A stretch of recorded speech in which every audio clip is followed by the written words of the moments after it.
الحمد لله وكفى وسلام على عباده الذين اصطفى أما بعد فأعوذ بالله من الشيطان الرجيم بسم الله الرحمن الرحيم أم كنتم شهداء إذ حضر يعقوب الموت إذ قال لبنيه ما تعبدون من بعدي قالوا نعبد إلهك وإله آبائك إبراهيم وإسماعيل وإسحاق إلها واحدا ونحن له مسلمون صدق الله العظيم۔ میرے محترم بھائیو، بزرگ اور دوستو، پچھلے ہفتے بھی یہ بات عرض کی تھی کہ اللہ جل جلالہ عما نوالہ نے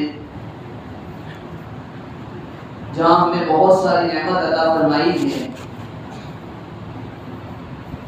ان نعمتوں میں سے ایک نعمت اولاد کی نعمت ہے۔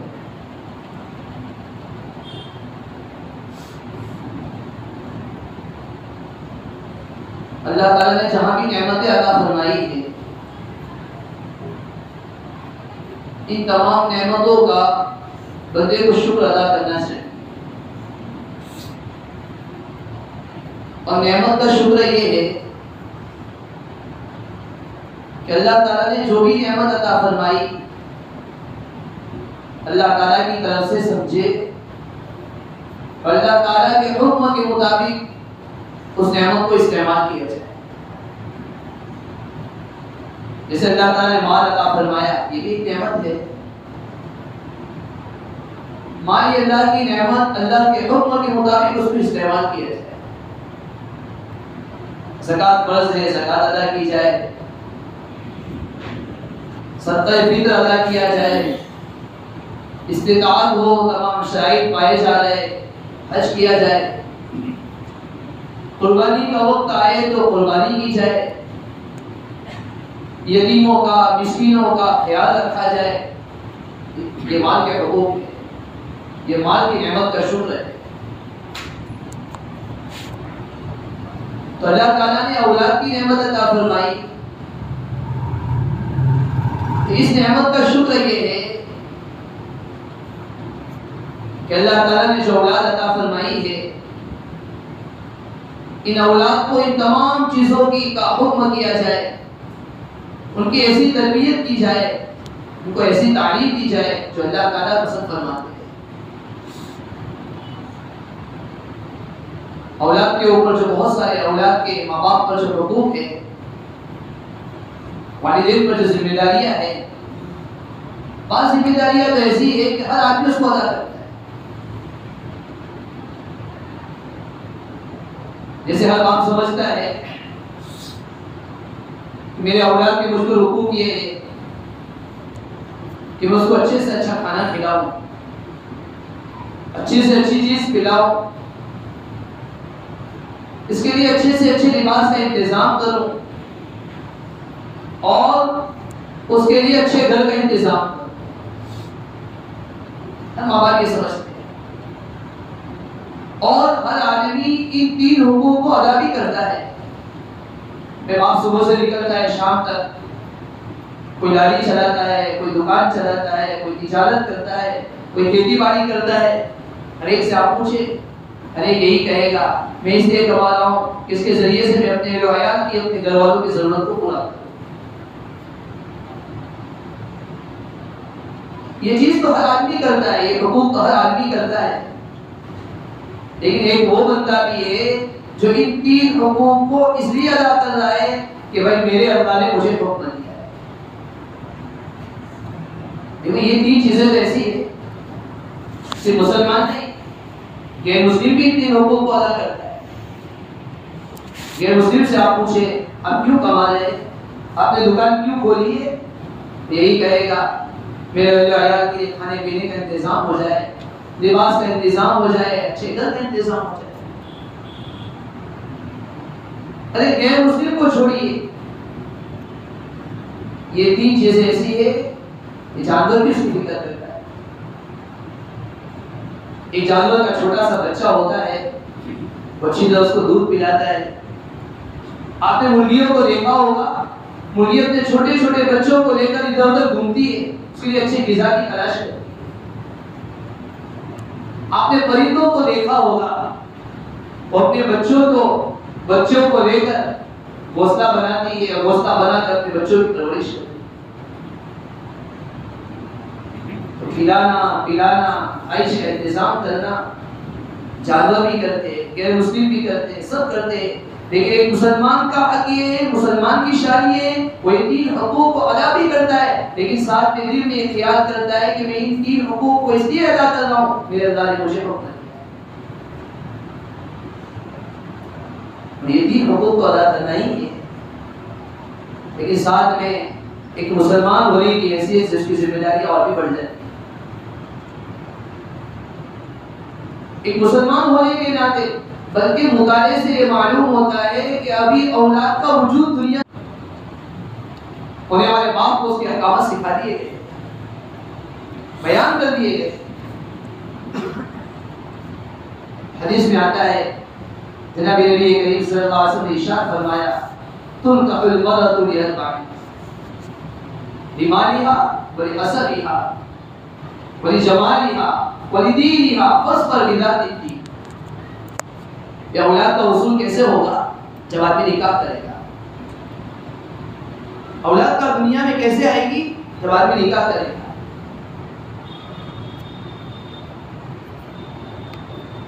پہلی تعلیم دے دی گئی کہ جب تو نکاح کر رہا ہے تجھے کیسی عورت کے ساتھ نکاح کرنا ہے۔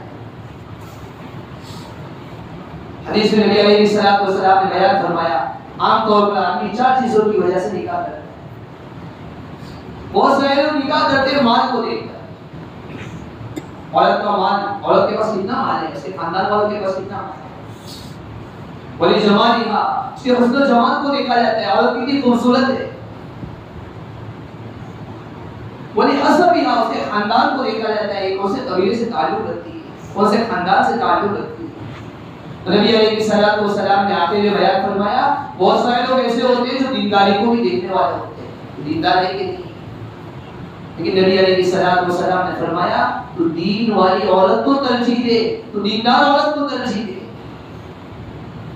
معلوم آدمی نکاح کرے گا، چونکہ اس نکاح کے ذریعے سے اولاد کا وجود ہوگا، دنیا میں اولاد آئے گی، یہ اولاد کی تربیت کب کر سکے گا، یہ اولاد دیندار کب بن سکے گی، یہ اولاد نیکی والی کب بن سکے گی، جبکہ سب سے پہلا بیج جو بویا جا رہا ہے، جس زمین کا انتخاب کیا جا رہا ہے، وہ زمین نیک ہو، دیندار ہو۔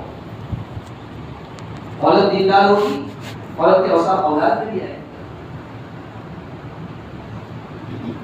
عورت اچھے خاندان سے تعلق رکھنے والی ہوگی، نمازوں کا اہتمام کرنے والی ہوگی، کل جا کر یہ ماں بنے گی، اولاد اپنی ماں باپ کو، اپنی والدہ کو دیکھے گی، میری والدہ نیک ہے، مطیع ہے، فرما بردار ہے، اللہ کے حکم کو پورا کرنے والی ہے، نمازوں کا اہتمام کرنے والی ہے، یہ اولاد بھی کل جا کر اپنی ماں کو دیکھ کر نمازوں کا اہتمام کرنے والی ہے۔ دیکھو یہ اولاد کا وجود دنیا میں ہوا نہیں، یہی تعلیم دے دی گئی کہ آپ دیندار عورتوں کے ساتھ نکاح کیا کریں۔ آدمی زمین میں بیج بوتا ہے، کوئی درخت لگاتا ہے تو سب سے پہلے دیکھتا ہے کہ زمین کیسی ہے، اس زمین میں بیج ڈالا جائے گا، زمین کیسی ہے، زمین عمدہ سے عمدہ زمین کا انتخاب کرتا ہے، اعلیٰ سے اعلیٰ زمین کا انتخاب کرتا ہے۔ اسی طرح اولاد کے حصول کے لیے جس عورت سے نکاح کیا جا رہا ہے، دینی اعتبار سے وہ سب سے عمدہ ہونی چاہیے، سب سے اعلیٰ ہونی چاہیے، اللہ کے حکم بھی سب سے زیادہ پورے کرنے والی ہونی چاہیے۔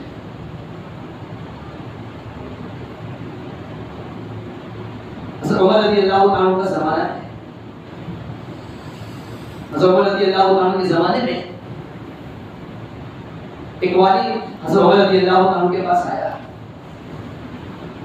اور آ کر شکایت کرنے لگا، تیرا امیر المومنین میرا بیٹا نافرمان ہے، میری بات مانتا نہیں، میں جو بھی کہتا ہوں اس کی خلاف ورزی کرتا ہے۔ باپ کی شکایت کو حضرت عمر رضی اللہ عنہ نے سنا، اس کے بعد بیٹے کو بلایا، بیٹے کو ڈانٹا، اس پر خفا ہو گئے، کو سمجھایا، یہ تو اپنے باپ کی نافرمانی کرتا ہے، اپنے باپ کی باتوں کو مانتا نہیں. بیٹا سنتا رہا. تھوڑی دیر کے بعد بیٹے نے کہا اے امیر المومنین، کیا والد کے ذمے اولاد کے بھی کچھ حقوق ہے یا نہیں؟ والد کے ذمے اولاد کے بھی کچھ حقوق ہے یا نہیں؟ امیر المومنین حضرت عمر رضی اللہ عنہ نے فرمایا ہاں، والد کے ذمے بھی اولاد کے کچھ حقوق ہیں. بچہ کہنے لگا امیر بتائیے والد کے ذمے اولاد کے حقوق کیا ہے؟ حضرت عمر رضی اللہ عنہ نے فرمایا والد کے ذمے اولاد کے حقوق میں سے پہلا حق یہ ہے کہ جب وہ نکاح کا پیغام بھیجے، جب وہ نکاح کرنے کے لیے تیار ہو تو ایسی عورت کے ساتھ انتخاب کرے، ایسی عورت کے ساتھ نکاح کرے جو دیندار ہو.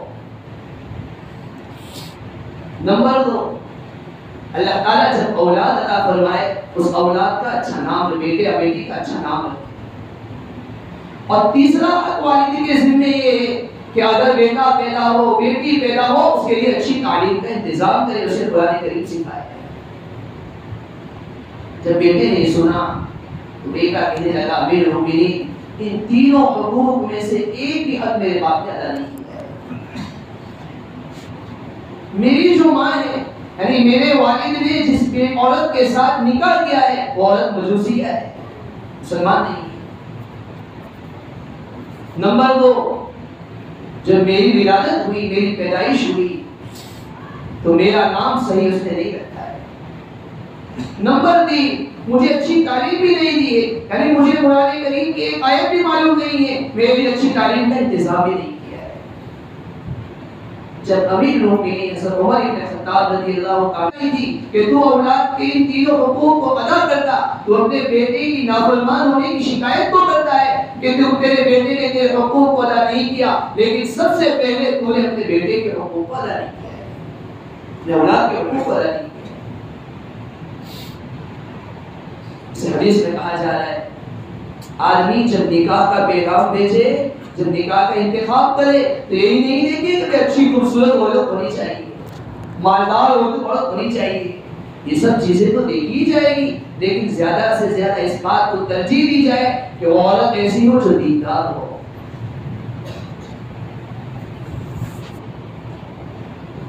دیندار ہوگی اس کا اثر اولاد کو بھی ہوگا. دیکھو حضرت عمر رضی اللہ عنہ فرما رہے ہیں، اور دوسرے نمبر پر حضرت عمر رضی اللہ عنہ نے فرمایا کہ اولاد کا اچھا نام رکھا جائے. معلوم ہوا اولاد کے وجود میں آنے سے پہلے ہی اس کے حقوق بیان کر دیے گئے، اس کے احکامات شروع ہو چکے. اس لیے کہا جاتا ہے جب ایک مرد اپنی عورت کے ساتھ صحبت کرے، اپنی خواہش کو پورا کرے تو حکم دیا گیا بسم اللہ اور دعا کا اہتمام کر کے کرے، اس کے بھی اثرات پڑیں.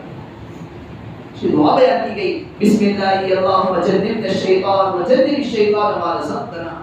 ایسی دعا ہے کہ اللہ ہم تیرے نام سے اس کام کو انجام دے رہے ہیں، اے اللہ تو ہمیں بھی شیطان سے بچا لے، شیطان سے ہماری بھی حفاظت فرما، اور تو جو ہمیں اولاد عطا فرمائے ہماری ان اولاد کو بھی شیطان کے اثرات سے بچا لے. اس کے بعد جب اولاد کا وجود ہوا، اولاد پیدا ہو گئی، حکم دیا گیا اس کے کان کے اندر اذان دی جائے. دیکھو ابھی اولاد میں شعور پیدا نہیں ہوا، بچے میں شعور پیدا نہیں ہوا، بچہ سمجھنے والا نہیں ہوا. تیری تعلیم دی گئی، سب سے پہلے بچے کے کان میں جو بات جائے گی وہ اللہ کا کلمہ جائے گا. اس میں بہت سارے فوائد لکھے ہیں. اسے تعلیم دی جا رہی کہ سب دنیا میں رہتے ہوئے تجھے اللہ کے حکم کو پورا کرنا ہے. اس کے کان میں اذان دی جا رہی، گویا اسے تعلیم دی جا رہی کہ اذان ہو چکی ہے، اور دوسرے کان میں اقامت کہی جا رہی ہے، اقامت بھی ہو چکی ہے. اب صرف نماز، اذان اور اقامت کے درمیان جتنا وقت ہوتا ہے صرف نماز، یعنی نماز جنازہ باقی سب ہو چکا ہے. آخرت کی تعلیم دی جا رہی، اور یہ بھی تعلیم دی گئی کہ اپنی اولاد کے لیے اچھے سے اچھے نام کا انتخاب کرے. بہت سی مرتبہ ناموں کا بھی اثر پڑتا ہے. آج تو ہوتا یہ ہے جب بچہ پیدا ہوتا ہے ہر والدین کی خواہش ہوتی ہے ایسا نام رکھا جائے جو نام ہماری بستی کے اندر ہمارے محلے کے اندر کسی کا نام ہو. بہت سارے لوگوں کا حال یہ ہوتا ہے کسی فلم میں کسی کا نام سن لیا وہ نام پسند آ گیا اس سے محبت ہو گئی اس سے عشق ہو گیا اب مجھے تو وہی نام رکھنا ہے اور کوئی نام پسند نہیں. حکیم الامت مجدد ملت حضرت مولانا اشرف علی صاحب تھانوی رحمۃ اللہ علیہ کے پاس ایک آدمی ہے اللہ کے دین کی حضرت میرا بچہ ہمیشہ بیمار رہتا ہے اچھا ہی نہیں ہوتا ہے علاج کراتا تک گیا حضرت کے پاس کئی مرتبہ آ کے شکایت کرتا ہے. ایک مرتبہ حضرت نے پوچھ لیا کہ آپ کے بیٹے کا نام کیا ہے؟ وہ کہنے لگا حضرت میرے بیٹے کا نام سقیم. حضرت نے فرمایا تو اپنے بیٹے کا نام بدل دو اس لیے کہ سقیم کے معنی بیمار کے ہوتے ہیں نام کا اثر پڑتا ہے سقیم کے معنی ہی بیمار ہے لہٰذا ہمیشہ بیماری ہوتا رہے گا لہٰذا اس کا نام سقیم کے بجائے سلیم رکھ دو. سلیم کے معنی تندرست جسے اس کا نام بدلا گیا وہ بیماری سے اچھا ہو. بہت سی مرتبہ نام کے لیے اثرات پڑتے ہیں. ہم جب نام رکھے حدیث میں آتا ہے کہ علیہ الصلوۃ والسلام نے ایک جگہ پر بیان فرمایا تمام ناموں میں سب سے بہتر نام عبد الرحمن ہے عبداللہ ہے. بعض جگہ پر بیان کہ حارث نام رکھو حمام نام رکھو. اور ہم کیسے نام رکھتے ہیں بہت سی مرتبہ تو ایسے نام رکھے جاتے ہیں جس کا کوئی مطلب نہیں ہوتا ہے. کسی نے نام رکھ لیا چراغ چراغ کا کیا جب انہیں کہا جاتا ہے کہ آپ فرعون نام رکھ دو فرعون نام رکھنے کے لیے کوئی تیار نہیں. جب انہیں کہا جائے ابو جہل نام رکھ دو ابو جہل نام رکھنے کے لیے کوئی تیار نہیں. اس لیے کہ لوگ جانتے ہیں برا نام ہے لیکن بہت سارے نام ایسے رکھتے ہوئے جس کا کوئی میننگ نہیں کوئی مطلب نہیں. نہ صحابہ کے نام ہے نہ صحابیات کا نام ہے نہ انبیاء کا نام ہے لیکن نہیں میرے نام سنا ہوا ہے اس لیے نام رکھنا ہے. والد کی ذمہ داری ہے کہ اس کے لیے اچھے سے اچھا نام ایسا نام ہو جو انبیاء کا نام ہو. بہت سارے ناموں کی فہرست ہے. دوسری چیز والدین کی یہ بھی ذمہ داری ہے خود بھی حلال غذا کھائے اپنی اولاد کو بھی حلال غذا کھلائے. اولاد پر حلال غذا کا بھی اثر ہوتا ہے حرام غذا کا بھی اثر ہوتا ہے. جیسے آپ نے کھیتی کے لیے درختوں کو بونے کے لیے زمین کا انتخاب کیا عمدہ زمین تو آپ نے لے لی لیکن زمین لینے کے بعد آم کا درخت لگانے کے بعد کھیتی کرنے کے بعد پودے لگانے کے بعد کھیتی کرنے والا یہ سوچتا ہے کہ میں اسے اچھے سے عمدہ سے عمدہ پانی پلاؤں عمدہ سے عمدہ کھاد ڈالوں. جتنا عمدہ کھاد ہوگا جتنا عمدہ پانی ہوگا ایسے ہی اچھا پھل آئے گا ایسے ہی اچھا درخت ہوگے گا. آدمی کے جسم سے جو مادہ نکلتا ہے وہ خون سے بنتا ہے اور آدمی کا خون آدمی کی غذا سے بنتا ہے. جیسی غذا ہوگی ویسا خون بنے گا اور جیسا خون ہوگا ویسا مادہ بنے گا. اب سوچیں حلال جس کا پیٹ میں جائے گا حلال غذا پیٹ میں جائے گی جس کے حلال پیٹ میں جائے گا تو آدمی کی مرد کی پرورش عورت کی پرورش عورت کا خون جو بنے گا مرد کا جو خون بنے گا حلال غذا سے کھایا ہوا خون بنے گا. اس سے جو مادہ بنے گا وہ بھی حلال غذا سے کھایا ہوا مادہ ہے لہذا اس سے جو اولاد پیدا ہوگی وہ بھی حلال غذا سے تیار ہوگی. دیکھو شادی ہوئی بچہ پیدا نہیں ہوا اولاد نہیں ہوئی حکم دیا گیا حلال غذا کھائے. ایک بزرگ تھے بہت نیک تھے ان کی بیوی بہت نیک تھی اللہ کے حکم کو پورا کرنے والی. بزرگ نیک ہے ان سے اولاد فاسق پیدا ہو تو ان کو سمجھ میں نہیں آ رہا تھا. کسی نے آ کر اس بزرگ سے سوال کیا کہ سمجھ میں نہیں آ رہا ہے آپ تو اتنے بڑے بزرگ ہیں دیندار ہیں نمازوں کا اہتمام کرنے والے ہیں اللہ کے حکم کو پورا کرنے والے ہیں لیکن آپ کا ایک بیٹا ہے وہ نافرمان ہے فاسق کی کیا وجہ ہے. بزرگ نے جواب دیا بات دراصل یہ ہے کہ ایک مرتبہ میں نے مشتبہ غذا حرام کے مشابہ غذا جس میں کسی شبہ ہوتا ہے وہ غذا کھائی.